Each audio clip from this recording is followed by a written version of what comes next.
People ask me what it was like. They want the fear, I think.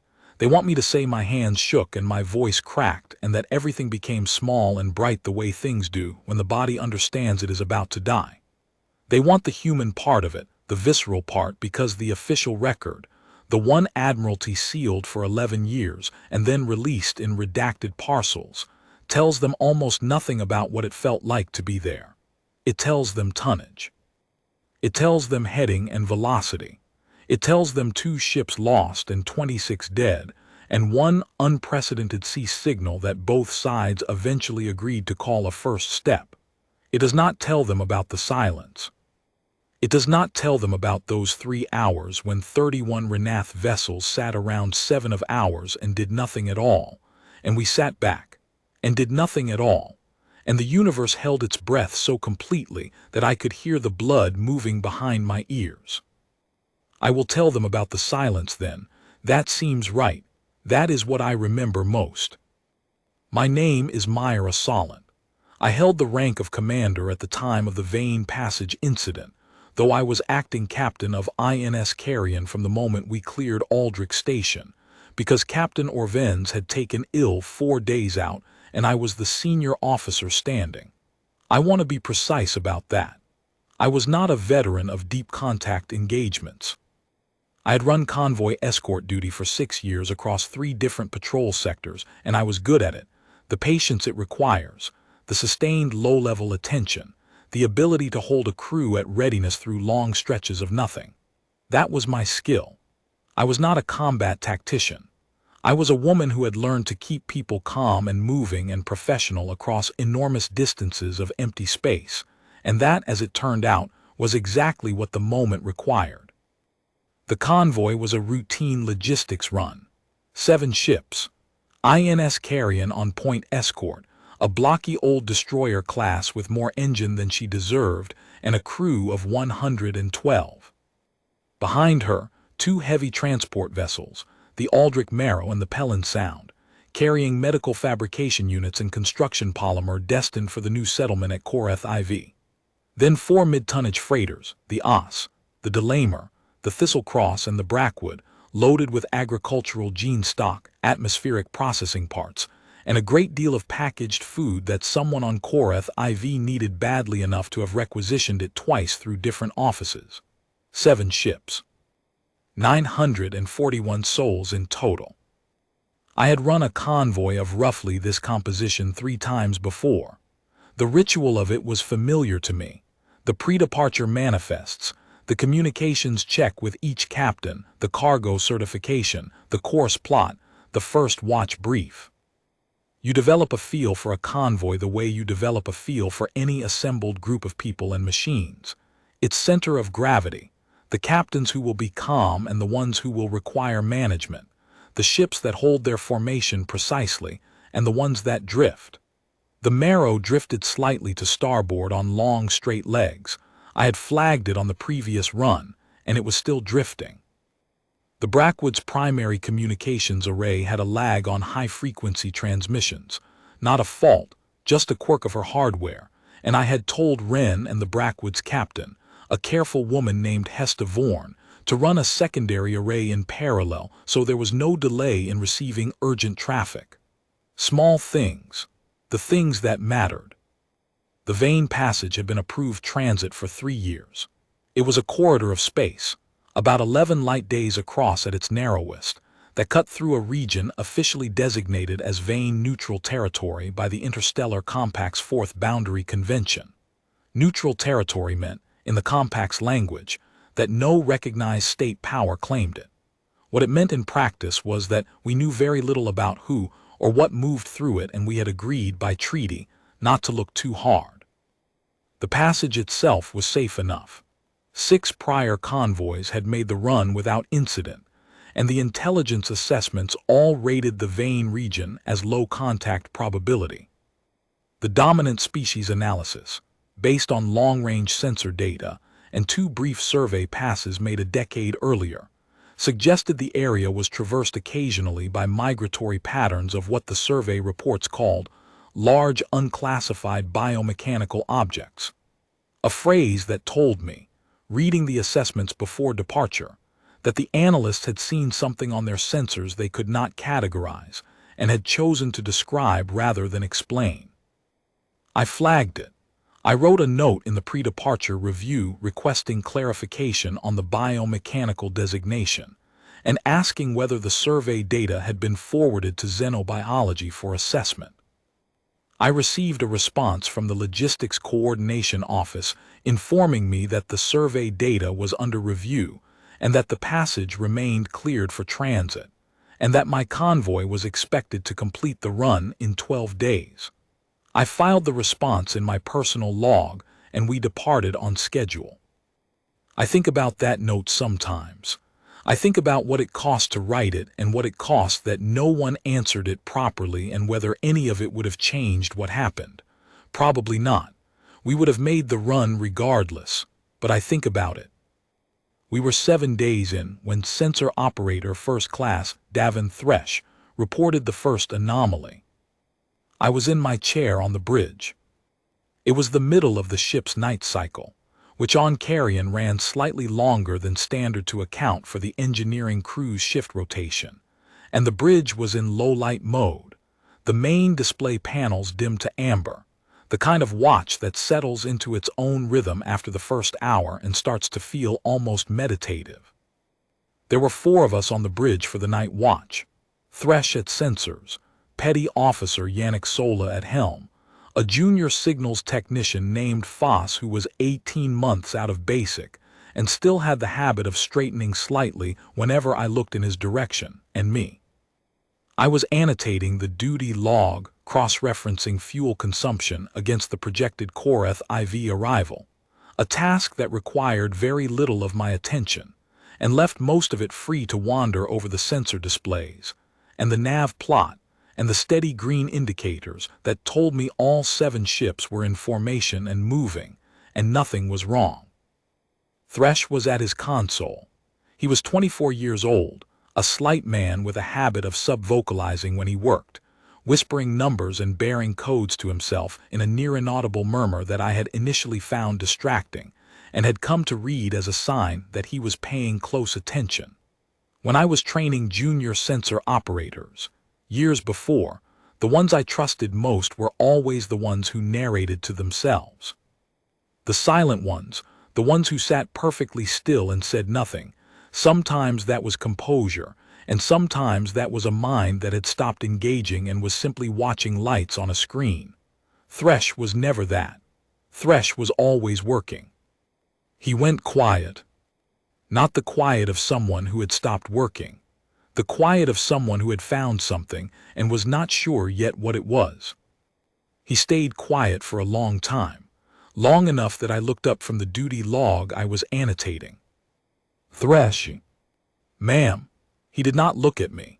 He was studying his screen with the particular stillness of someone who is not sure yet what they are looking at and does not want to say the wrong thing. I'm reading contact on the long-range passive array. Bearing 271, range approximately 40,000 kilometers. Mass signature is he paused. He typed something. He paused again. It's not matching any catalog transit object. Debris. It's moving, ma'am, not fast, 0.03 relative, but it's moving against the local drift gradient. He turned then. He had a careful, composed face, and it was composed now, but something behind his eyes was working hard. And its warm, faint thermal return, irregular, almost like he stopped himself. Like what? He looked at his screen again. Like something breathing, he said. I stood up. I crossed to his station and looked at the display myself. The return was faint, a smear of amber on the dark background of the passive array's plot, and it was moving slowly but unmistakably on a course that bore no relation to any asteroid or debris field the nav computer had charted. The thermal signature was not the clean spike of an engine exhaust. It was diffuse, patterned, rhythmic in a way that suggested an internal process rather than a mechanical one. Organic was the word that came to me, though I did not say it. I stood there and looked at it, and I had the distinct and uncomfortable sensation of being the first person to notice something that had been there for a very long time. "Get me a second reading off the starboard array," I said, "and wake Lieutenant Vass. I want him on sensors." "Yes, ma'am." I stood there for a moment and looked at the smear of amber light on the screen. "Something breathing," Thresh had said. In the middle of a cleared transit corridor in declared neutral space, 40,000 kilometers out, something breathing. I went back to my chair and I opened a channel to Pelin Sound, the convoy's second largest ship and the one carrying the most cargo value, and I advised her captain, a steady man named Orst, that we had an anomalous contact and that he should hold position in formation and not deviate. Then I opened the convoy net and gave the same instruction to all 6 other ships without explanation, because the worst thing I could do at that moment was put the word "contact" into 6 different crews' heads at 1 in the morning without anything to follow it with. Lieutenant Arnaud Vass arrived on the bridge in 11 minutes. He was a quiet man and a meticulous one, and he did not ask me what the situation was. He sat down at the secondary sensor console and began running his own assessment. I let him work. Thresh was still at his primary station, still murmuring to himself, his numbers growing quieter and faster. 40 minutes after the first return, Vass turned in his chair and said, "Captain, I'm reading 31 separate contacts." The bridge went very still. 31, I said. "Yes, ma'am. The first return we logged was the closest. The rest are at ranges between 40,000 and 400,000 kilometers, different bearings. There," he looked at his screen. "They are arranged around the convoy, Captain, not in a line, around." I remember the quality of the silence on the bridge at that moment, the hum of the ventilation, the soft tick of the nav computer updating its plot, the faint murmur from Thresh, which had stopped. "Are any of them moving toward us?" I asked. "Yes, ma'am, all of them," he paused, "at .03 relative on converging vectors." I looked at the main display, where Vass had overlaid the contact plot on the convoy's position. 31 amber smears, arranged at irregular intervals around our 7 ships like a loose fist slowly closing. Each one warm, each one moving, each one patterned in that same rhythmic thermal signature that Thresh had been the first to notice. I made a decision then. It was not a dramatic decision.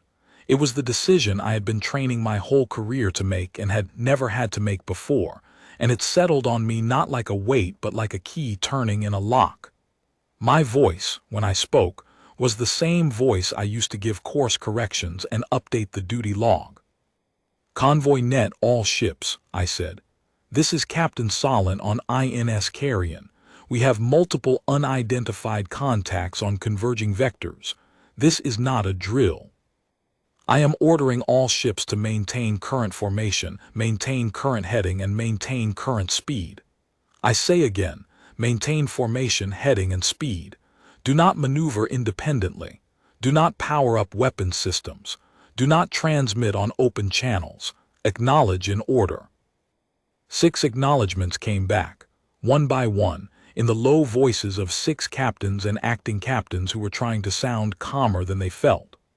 Orst on Pelin Sound was first, and his acknowledgment was completely flat, completely professional, and I felt something in my chest ease slightly at the sound of it. I then turned to my weapons officer, Ensign Paavo Reinhold, who was 19 years old and had gone the color of old paper since Vass's count of 31. "Reinhold," I said, "I need you with me. Bring shields to standby, but do not arm anything. Your hands stay off the fire controls unless I say otherwise." He swallowed. "Yes, Captain." "I need you to trust my read of this. Can you do that?" He looked at me and then he squared his shoulders and looked at his board. "Yes, Captain." I have thought about that moment many times since.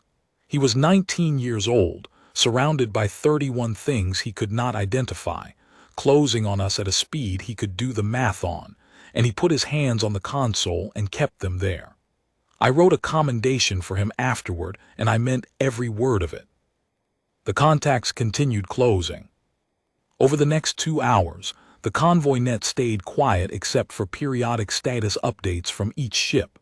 By the book, no hysteria, and I ran back and forth between the sensor consoles and the command chair, reading Vass's updates and checking Thresh's secondary returns, and trying to build a picture of what was out there.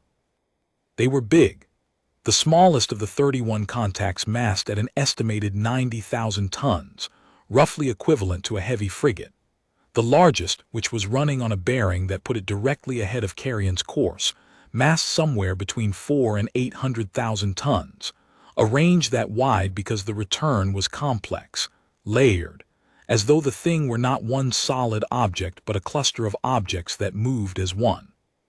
Their configuration was biological in some of its signatures and mechanical in others, which matched the survey reports, biomechanical, designation in a way that no longer seemed like an analyst's evasion, but like a precise description. They had hulls or shells or carapaces. Vass could not determine which, and within those hulls there were heat sources, gas exchanges, and motion that was both organic and engineered, as though whatever had evolved these creatures had then also built inside them, or they had built inside themselves, or the distinction between the two had long since ceased to matter to them. They moved without any form of propulsion that our sensors could identify, no exhaust, no plasma trail, no magnetic wake. They simply moved, with the unhurried deliberation of things that had never had a reason to hurry, closing the distance at .03 relative as steadily as the tide coming in. I thought about what I knew of pack hunting, not from tactical studies. Those dealt with formations of ships operated by beings whose decision structures were at least notionally analogous to ours. What I was thinking of was older than that, the kind of material you read in school and remember imperfectly. How social predators in enclosed environments hunt, how they use the geometry of a space, how the encirclement itself is a tool as much as the strike is. The encirclement does two things. It removes the clean escape lines that a solitary prey animal depends on. And it waits for the moment when the surrounded creature's nerve breaks and it commits to a direction, any direction, because standing still has become unbearable. That moment of commitment of the prey choosing to run is what the pack responds to. The motion itself is the signal. I looked at the converging plot on the main display, and I understood exactly what we were in and what the Ranath. I did not have a name for them yet, but I am using it now because it is what they are expected us to do next. At 2 hours and 40 minutes after the initial contact, they stopped. I was looking at the plot when it happened, and for a moment I thought the display had frozen. I asked Thresh to confirm. He confirmed. Vass confirmed. All 31 contacts, at ranges between 200 meters and 1,500 meters from the nearest ship in the convoy, had stopped moving and were holding station. Active signatures? I asked. Still warm, Vass said. Thermal patterns unchanged. No change in the, he hesitated. No change in the respiratory indicators, but no new movement. They're just sitting there. All weapon system status. Standby only, Captain. No change. I looked at the plot. 31 contacts around 7 ships. The formation they had assumed was not random. I had Vass run a geometry check, and the result came back in under a minute. Each Ranath vessel had positioned itself between us and a potential escape vector, at ranges that were inside effective weapons range for whatever they carried, but far enough out that our sensor return on them was still composite and uncertain. It was a formation I recognized, not from any tactical manual, from watching things hunt. From old nature documentaries and the handful of planetary wildlife reports I had read in school, the kind that described how pack predators worked, how they closed, how they positioned, how they waited for the breaking point when the surrounded thing decided to run. The Ranath had done this before, many times. They knew exactly what they were doing, and what they were waiting for was for us to run. I called up the convoy net. All ships, this is Captain Solent.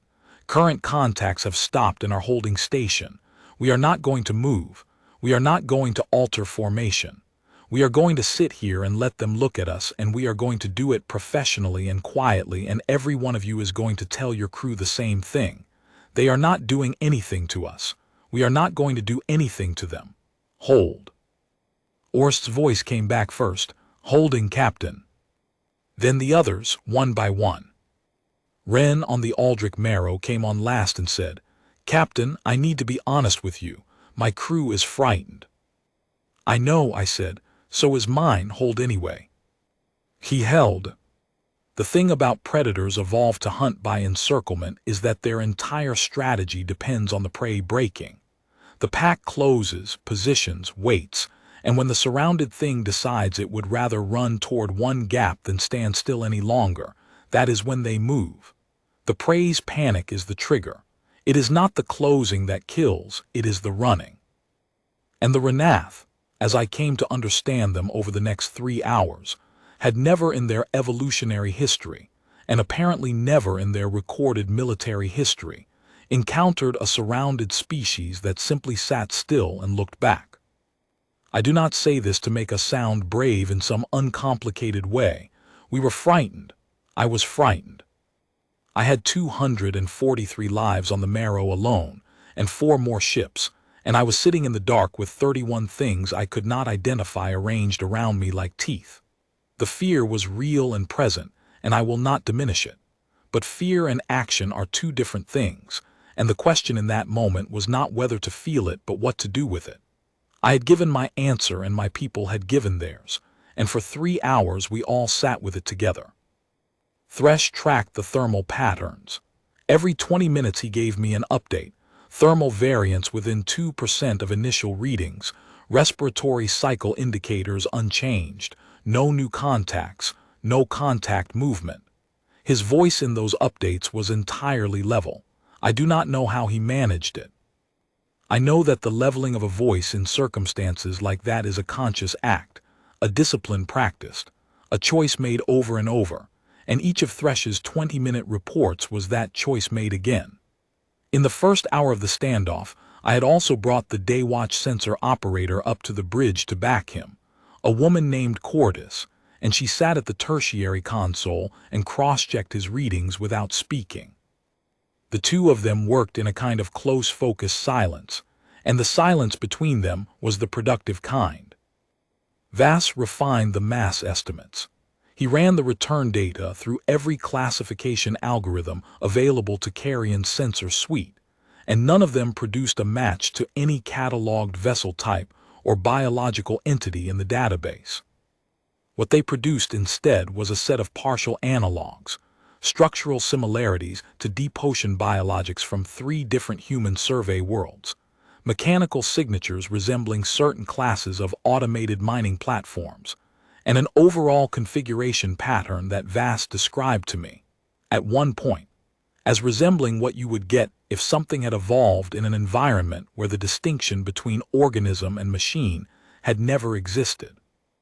He said it carefully, the way a man says something he knows sounds odd but believes is accurate. I told him to keep refining and write everything down. Whatever came next, we were going to need the data. At some point during the second hour, the junior signals technician Foss asked me quietly whether he should try to transmit a hail on standard contact frequencies. He was nervous and trying to be useful, and I appreciated both. I told him no, not yet, because we did not yet understand what we were in, and transmitting anything into an encirclement whose geometry we were still mapping was like shouting a direction when you did not yet know where the door was. He nodded and went back to his console and did not ask again. Reinhold sat at his fire control console with his hands on the panel and did not move them. I checked on him every half hour. Not conspicuously. I did not walk over and stand behind him and ask him how he was doing, because that was not what he needed and not what the bridge needed to see. I made it part of my circuit, the walk I did between the command chair and the sensor stations and back, which I had established as my rhythm for the watch. Each time I passed his position, I said something brief and operational. Weapons status, standby confirmed, thank you, moving on. And each time he answered in the same register, and each time I moved on. That was enough. There was a moment near the 90-minute mark when I walked past and he was looking at the main display with an expression I recognized, the expression of someone calculating, running numbers, thinking about odds. I stopped. Reinhold. Captain. The math doesn't help right now. He looked at me. He was 19 and frightened and trying very hard not to show it. And the math he was doing in his head was the math of 31 contacts at ranges that were inside their engagement envelope and outside ours. And that math had one answer, and it was not encouraging. What does help? He said. Doing your job, I said. That's all there is. Doing your job until there's something else to do. He turned back to his console. Yes, Captain. I moved on. Navigation Officer Yuki Bahrain held course with a steadiness I still find remarkable when I think about it. Not because the course itself required skill, holding still is easy enough, but because the discipline of that stillness, the refusal to drift even by a fraction, required something more than a steady hand. It required a decision made and remade every minute to stay exactly where you were. Bahrain was 29 years old and had been on Carrion for 2 years, and I had found her, in general, to be precise and quiet and competent in the way that people are when they have decided that their job matters, and that doing it well is its own form of expression. She held the course. The convoy held its formation around her. I walked the bridge. I drank 2 cups of poor coffee from the dispenser near the communication station. I read Vass's sensor updates as they came in, and I updated the personal log I had been keeping since Thresh's first report, noting contact positions, thermal readings, formation geometry, elapsed time. At some point I became aware that I was documenting this because I was not confident we would survive to give a verbal account, and I continued documenting anyway, because if we didn't survive, then someone needed to know exactly what it had looked like and how long it had lasted and what we had done. I noted the ship names, the bearing and range of each contact, the time at each interval, the thermal readings as Thresh called them. I noted Reinhold's hands on the console. I noted the open carrier channels on the convoy net and the quiet breathing on them. I noted the time, every 10 minutes, because whoever read the log afterward would want the timeline, and I wanted to give it to them. On the convoy net, the 6 ships held their channels open but mostly quiet. Occasionally a captain would check in, Orst with a brief status, Hesta Vorn on the Brackwood reporting that she had her crew at stations and holding, Wren giving me periodic headcounts of his crew so that I knew he knew where everyone was. The Oss and the Delamer were quiet, their captains experienced enough to understand that unnecessary traffic was unnecessary noise. The Thistlecross checked in once every 30 minutes exactly, which told me her captain had set a timer, which told me she was managing her own anxiety with structure. A good instinct. On the Delamer, at some point in the 2nd hour, the captain opened her channel and said simply, "Holding, Captain Solent." That was all. I acknowledged her and the channel closed, and she did not open it again until I asked for status reports. The longest part of the standoff, for me, was the period between the 90-minute mark and the 2-hour mark. The stretch when nothing happened and nothing was going to happen, and the only thing to do was continue doing what we were already doing. It is the kind of stretch that tests a different muscle than crisis does. Crisis requires action or decisions, or at least the appearance of forward motion, and the body and mind have systems for that, ways of mobilizing. Sustained waiting under threat requires something else. The sustained suppression of the action impulse, the continued redirection of attention to the present moment and the present task, the maintenance of professional function in the absence of anything functional to do. We were all doing that. The bridge was quiet and steady, and every person on it was working at the task of holding themselves together as carefully as they were working at anything on their console. At the end of the 2nd hour, Thresh said, "Captain, The contact geometry is stable, all 31 holding their relative positions. No drift, he paused. They're very precise. Note it, I said. He noted it. I noted it too. The precision of their formation maintenance, holding ranges to the meter over 2 hours with no observable propulsion signature, was itself information. It said, these are not animals, or not only animals. Whatever they were, they had mastered the control of their own movement to a degree that our own ships, with their thruster arrays and attitude jets and nav computers, achieved only with continuous correction. The Ranath did it, the way a thing does something it has done so many times that doing it is no different from standing still. The Ranath held position. The 31 contacts did not move.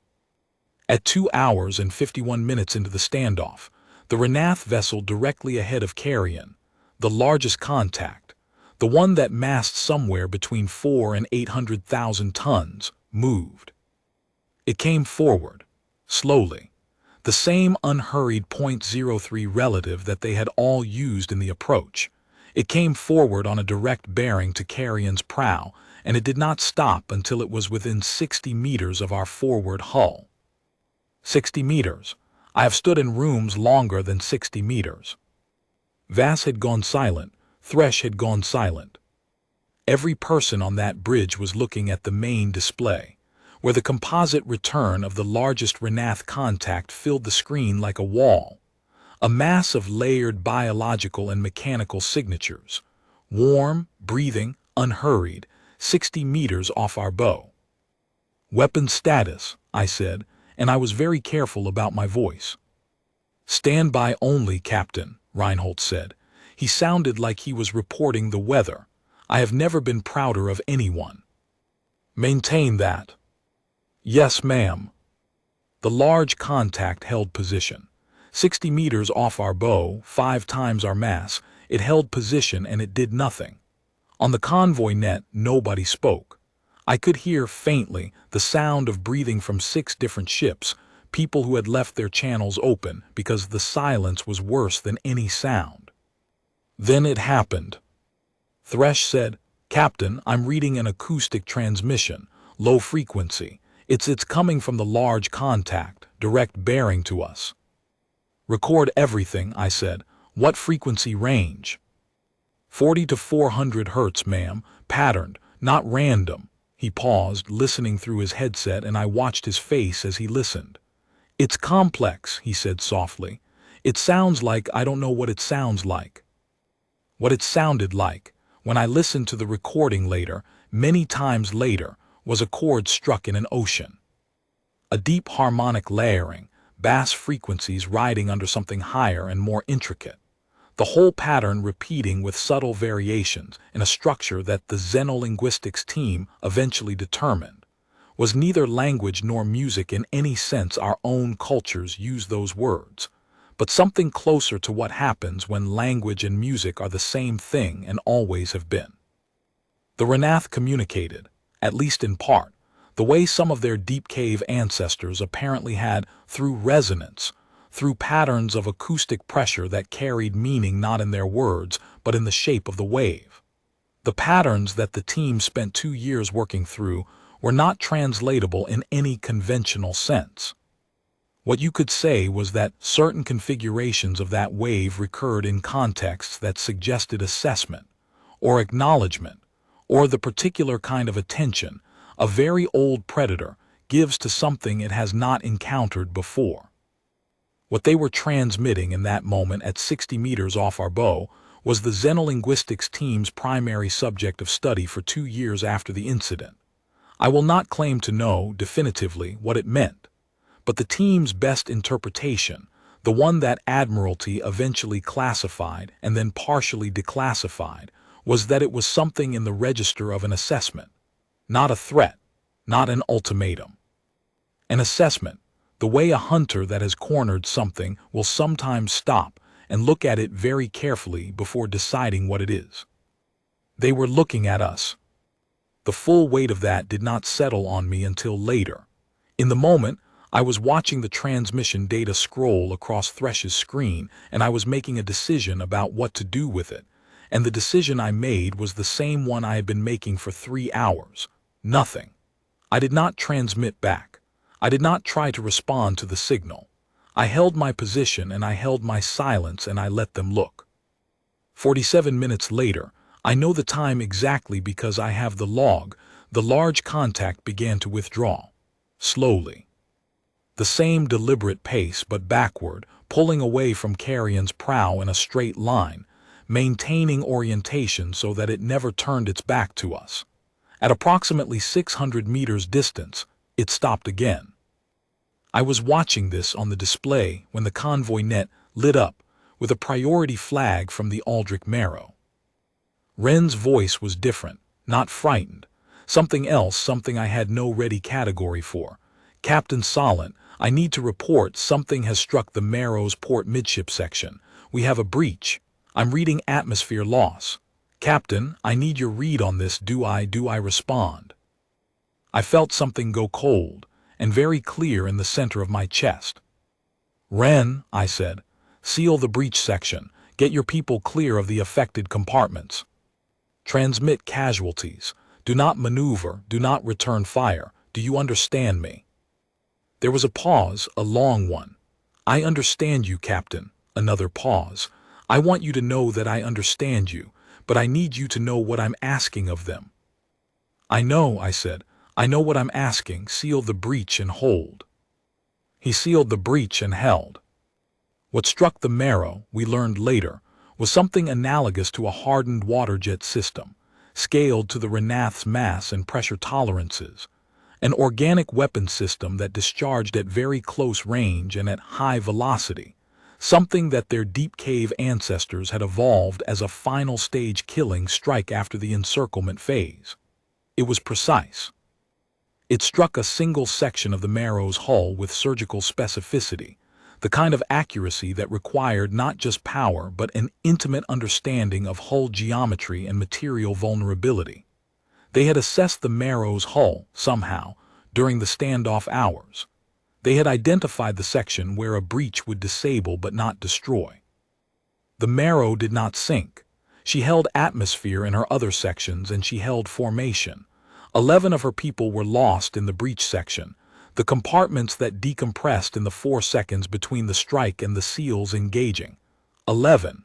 I knew some of their names. Wren had sent me the manifest when we departed, and I had gone through it, the way I always went through the manifests, because those were the people I was responsible for. I wrote all 11 names in my log. I did not yet know that 2 other ships had been struck. The Thistle Cross took a similar impact to her engine nacelle, a hit that took out her primary drive and left her drifting but sealed. No casualties there. The nacelle section ran automated, and nobody was in it. The Brackwood took a strike to her forward sensor cluster, which blinded her to everything forward of the midship line and destroyed her primary communications array. 4 casualties on the Brackwood, 3 in the sensor room itself, and 1 technician who was in the connecting corridor when the strike propagated through the hull. 15 dead in the first strike sequence. I did not know the number yet. I was running through the convoy net, getting status from each ship when the second strike happened. The Pelin Sound was hit in her aft cargo bay. The cargo bay was pressurized, and it held 2 months of medical fabrication stock for Koreth IV, and it held 11 members of the Pelin Sound's crew who had been in the bay managing a load restraint issue that had come up in the pre-standoff hours. 11 people doing a practical job in a practical space at the wrong moment. The strike vented the bay completely. The 11 crew members in it died in the venting. 26 dead. I know that number precisely because I wrote every name as the casualty reports came in, and when I was done writing them, I sat in my chair and I looked at the plot, and the 31 contacts were still there, holding. And the large contact was 600 meters off Carrion's bow, and nothing had changed except that 26 of my people were dead, and every crew on every ship in the convoy knew it. Wren came on the convoy net, His voice was very controlled. "Captain Solent, I need a decision." I knew what he was asking. We had 4 ships with damage. We had 11 crew on Thistle Cross working on emergency repairs to get her drive back online. We had 26 dead and more people frightened than I had ever managed in my career. And there were 31 things outside that had shown us they could hit us whenever they wanted and hadn't hit us again. I sat with it for 30 seconds. 30 seconds is a long time in the middle of something like that. I was aware of every person on the bridge. I was aware of the convoy net, the 6 open channels, the sound of breathing. I was aware of the large contact on the display, holding at 600 meters, warm, breathing, watching. I thought about what they had done. Not what they had done to us, what they had chosen to do and what they had chosen not to do. They had struck 4 ships. They had not struck 3. They could have. They were positioned to. They had struck with precision, incapacitating, damaging, lethal in the sections they chose, but not a strike pattern aimed at destroying ships. A strike pattern aimed at demonstrating something. And they had stopped. I thought about the survey reports, the analyst who had written large unclassified biomechanical objects and filed the data for review. I thought about what Vass had said, arranged around the convoy, not in a line, around. I thought about the acoustic transmission from the large contact, the deep resonant chord that was not a threat and not a greeting but an assessment. I thought about what we must look like to them. 7 ships in tight formation, moving at steady heading and steady speed through a corridor they had used for as long as they had been using corridors. A convoy, pack-formed not prey exactly, but something shaped like coordinated prey, traveling in a defended cluster, which from a predator evolutionary standpoint was exactly the kind of shape that warranted investigation. We had held that shape for 3 hours under encirclement, without breaking, without scattering, without giving them the one thing their entire doctrine was built to receive, the panic run that committed us to a direction. And they had struck and they had stopped, and now they were waiting again. I pressed the convoy net key. "All ships, this is Captain Solent, we hold. We hold until I say otherwise, and I will tell you why. What hit us was precise and they stopped. There is a signal in that. We are going to read it." "Continue holding." Wren said, "Captain." "Hold, Captain Wren." He held. I asked Thresh to replay the acoustic transmission from the large contact. He put it through the bridge speakers at low volume. The deep harmonic chord filled the bridge, that ocean-depth resonance, the patterned wave of something that was not language the way we use the word but carried weight the way language does, the sense of something being said that mattered. I listened to it twice. I looked at the large contact on the display. Then I made the second decision. "Thresh," I said, "I want you to figure out how to transmit on the same frequency band as that acoustic signal. I don't care how. Talk to engineering if you need to." He blinked. "Transmit what, ma'am?" "Nothing," I said. "I want to transmit silence on their frequency. I want them to know we heard it and we're sitting with it." I paused. "Can you do that? An active carrier on that band with no content?" He thought about it. He pulled up the communications array specifications. He typed for a while, then pulled up the engineering interface and spoke briefly in clipped technical terms to the crew below. I heard the words 400 Hz and active carrier, and sustain indefinitely, and then a pause, and then something that sounded like the engineer on the other end asking Thresh to repeat himself. Thresh repeated himself. There was a longer pause. "Yes, ma'am," Thresh said finally. "I can do that. It's not what the array is designed for, but I can do it. 14 minutes. Do it and keep it open." He set it up in 14 minutes. I do not know what the large contact made of a human ship opening an active carrier on a 400 Hz frequency band and transmitting nothing on it. The xenolinguistics team had a number of theories and none of them reached consensus. What I know is what happened after. 40 minutes after Thresh opened the carrier transmission, the large contact began to move again.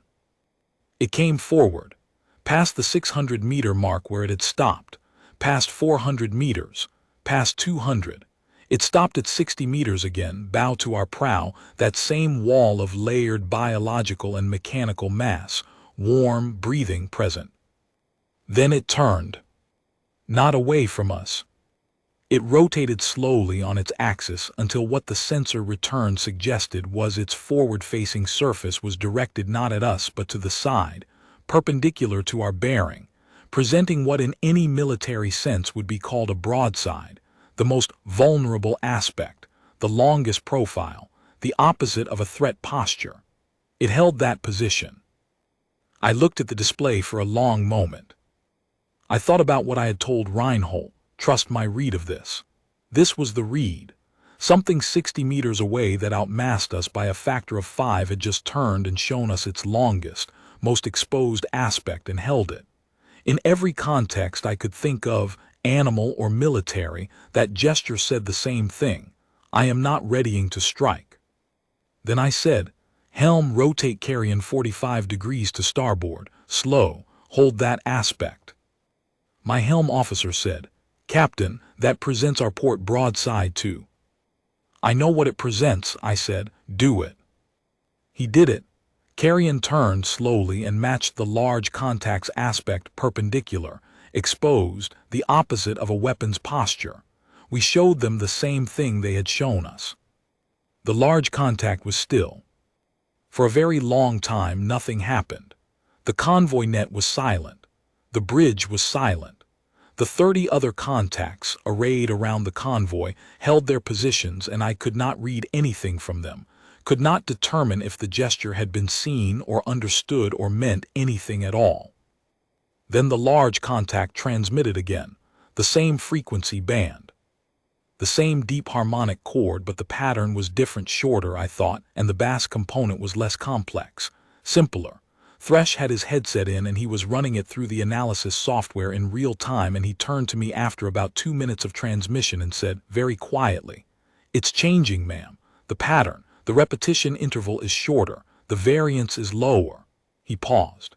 "It sounds more like, I don't know, more like something being said once clearly."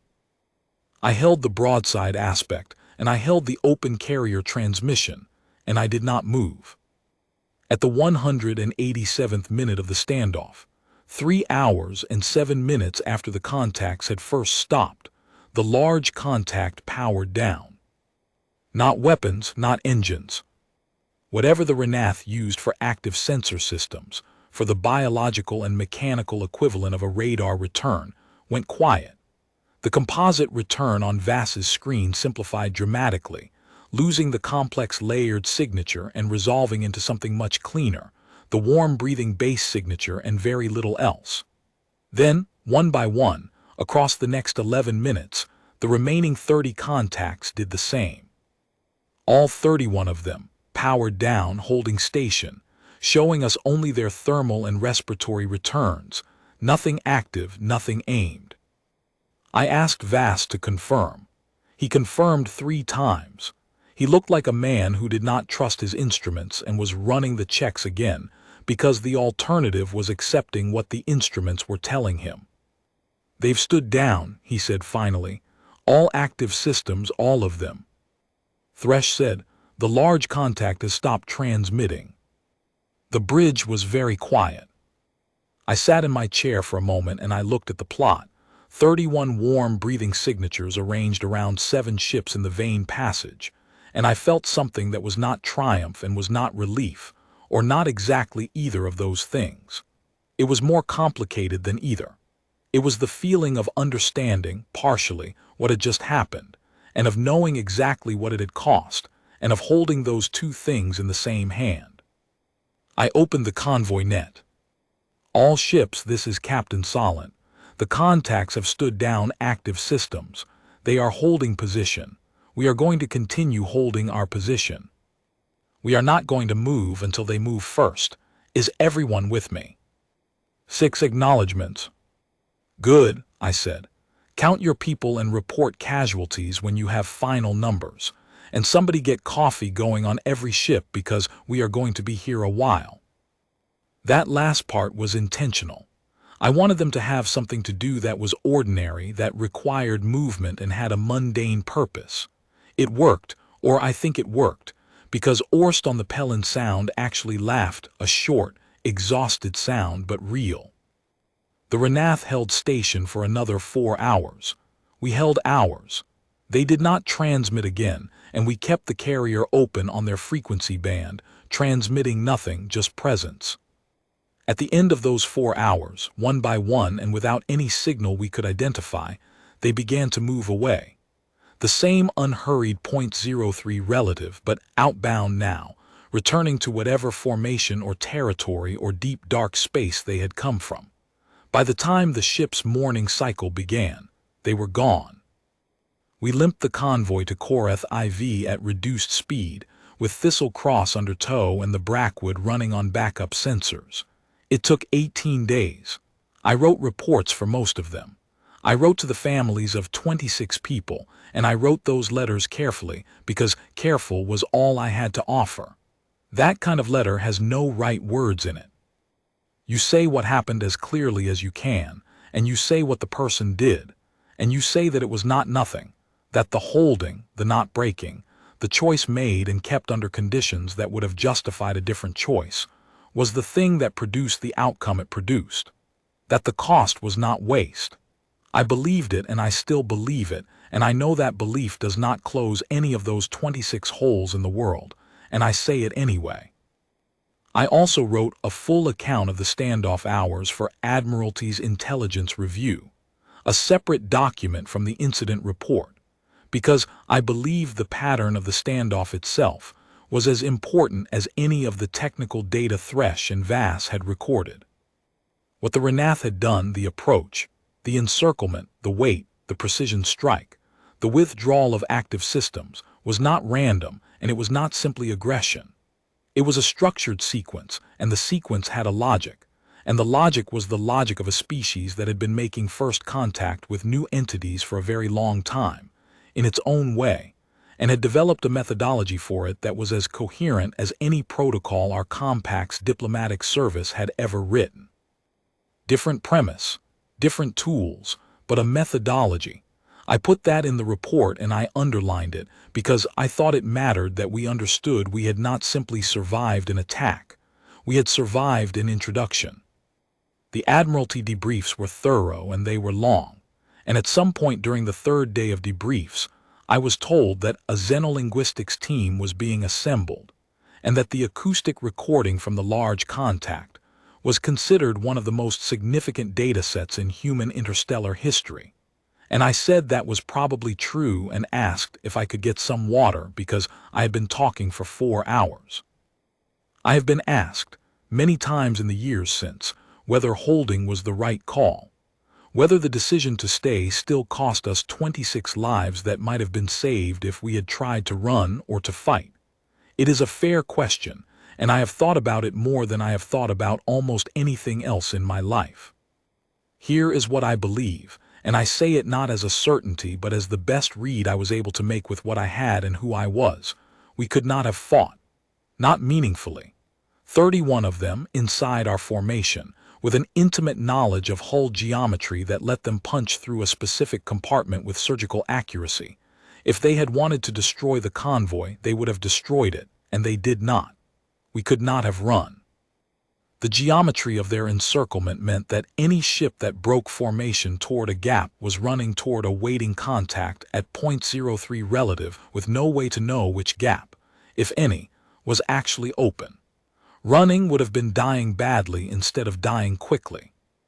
What holding gave us was the only thing we had to offer that they had not encountered before. We stayed. We sat still in the middle of their formation and looked back at them, and eventually I opened a carrier on their frequency and transmitted nothing, which was perhaps the truest thing I could have said to them. We hear you, we are sitting with it, we are not going anywhere. I think that confused them. I think it confused them deeply, because everything in their evolutionary history and military doctrine had been built on the breaking point, the moment when the surrounded thing panicked and ran and became, thereby, prey. We did not become prey. We did not become anything they had a ready category for. And I think the large contact came to us at 60 meters and turned broadside because it was, in whatever terms made sense within a Ranath framework of meaning, acknowledging that we had done something it needed to account for. It cost 26 lives to teach that lesson. I carry that. Every name on that list, I carry it. I do not romanticize it and I do not diminish it. Priyanka Mole, 22 years old, in the sensor room of the Brackwood. Ranath's same name as one of the convoy ships. I always noticed that 37 in the Marrow's breech compartment. Alexei Vornow, 51, 30 years of service in the Pelin Sounds aft bay. All 26. What the piece is worth, and whether the first step towards something that the compact eventually came to call provisional non-aggression communication. Not a treaty, not recognition, not even an agreement, just a tentative and partial vocabulary of stillness. Whether that is worth 26 names, I cannot answer and do not try to. Other people make those calculations at other altitudes than the one I was at. What I can tell you is what I saw. I saw 31 things that had evolved to hunt, that had never in their history encountered something that held still in the encirclement, turn their active systems off and withdraw in good order. I saw my people hold. I saw Reinhold's hand stay on the console. I saw Wren, who had 11 dead in a vented compartment and every reason to run or fight, say I understand you and mean it and do it. I saw Thresh open a carrier on a 400 Hz frequency band and transmit silence, and that silence carries something across 60 meters that neither of us had words for. The convoy held because that was all we could do, and then it turned out to be enough, and then it cost what it cost. People ask me what it was like. I tell them it was quiet. I tell them it was the quietest thing I have ever been in the middle of, and that the quiet was not peaceful. It was the specific quiet of two things that do not know what the other is, sitting still in the dark, trying to read each other before one of them decides to move. And that we sat in it together, all 941 of us, or all 915 of us who were still alive by the end of it, and that we did not break, and that the Ranath, in whatever way the word translates for a predator-evolved pack intelligence in the lightless methane sea caves of a high-gravity world, apparently respected that. I do not know what they thought of us. I know what we thought of them, that they were old at this and capable in ways we had not begun to map, and that they had chosen, at some point in the 3 hours before the strikes and the 187 minutes after, to look at us with something other than hunger. That is not nothing. That is, in fact, about as much as you can ask for when you meet something in the dark that has been hunting longer than your civilization has been building ships. My name is Myra Solent. I was acting captain of INS Carrion on the day of the Vehn Passage incident. I gave an order to hold, and my people held it, and 26 of them are in the ground or in the stars because of the order I gave and the order they followed, and whatever comes next between us and the Ranath, whatever the linguists build and the diplomats try, and the compact eventually writes down, starts from that convoy in that corridor, from that stillness, from those names. I think that is worth knowing exactly.